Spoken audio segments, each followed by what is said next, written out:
Assalomu alaykum Aliya Sultan taom pishiriq salonidagi barliq hamshiralar. Bugun sizlarga shu oilada quymoq selish usulini tanishtirmoqchi xonimlar. Bu aytim o'zgacha bo'lgan, o'zgacha tamdagi bir xil quymoq selish usuli. Buning uchun ketadigan materiallar odatdagi un, 500 gram un, 5 gram ximituruch, 5 gram ko'ptirgich, ya'ni podafin ketadi. Ilman suv. İlman sudan mağdur 375 gram tayarladım ama bu sununki hemiz ketmeydi hanımlar. İşip kalğını mən dep bermə. Puraksız sumay, yani çüşütken sumay işletsənlər buludu. Muşunundan 80 gram etrafıda sumay. Bunundan başka getirdiğin materiallar hanımlar. Muş ximiyini juğurup bir qitim boldurup boğandikin çaylaş üçün getirdiğin material 3 tane tuxum, az miqdarda yemiş, kök yemiş şiltimiz, az miqdarda yumğaq süt, uşaq toğrup alımız, az miqdarda baş piyaz hanımlar. Muşu materiallar. Onundan başka yani 2 gram etrafıda soda işiltimiz hanımlar. Ben soda nazır suretke almadım. Oldu bilen muşu unumuzga, muşu köptürgüç, ximituruç, anadaki sumay. Muşlarni töküp ilman su bilan ximir jug'urib olamiz hanımlar. Ximir jug'urgan altın ko'raylar. Hanım qizlar unimizga köptürgüç, ximituruç sumayni quyib oldik. Endi suvni azdan quyib ximir jug'urimiz. Bugün bu meşgulatni apam qilib beryapti hanımlar. Bu şu apamninki quymoq selish usuli. Naytim o'zgacha ko'plagan xonim qizlarimizning og'ziga tetadigan usuldagi quymoq. Şunlaşqa apamni bir qo'lliq qilib bergin dedim. Suratni men ilyapman. Mush quymoqni etib yegan vaqtinglarda apam haqida duo qilishni unutmag'aysizlar güzel qizlar juma. Suvning hammasini yemdi yemamdi bilmaymiz. Agar suv yetmasa, yana qanchalik suv ketadi men deb berma. Eshib qolsimi, eshib qolgan miqdorini deb berma xonim qizlar. Mana xonim qizlar, ximirimizmi jug'urilib tayyor bo'ldi. Mana shunda bo'sh holatga ximir bo'ladi.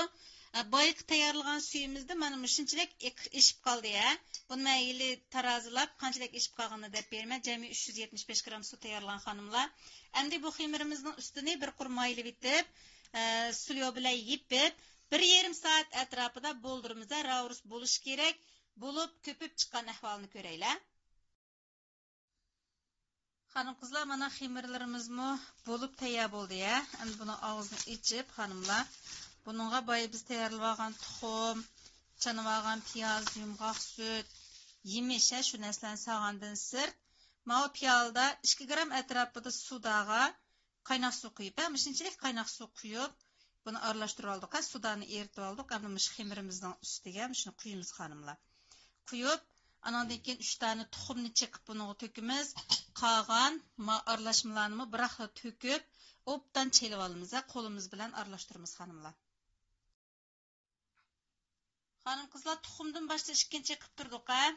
Men ximirimiz sal bo'sh.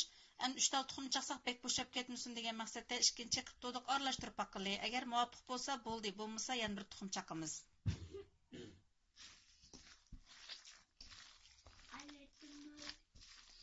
Mana bir chiqib chaqandiq.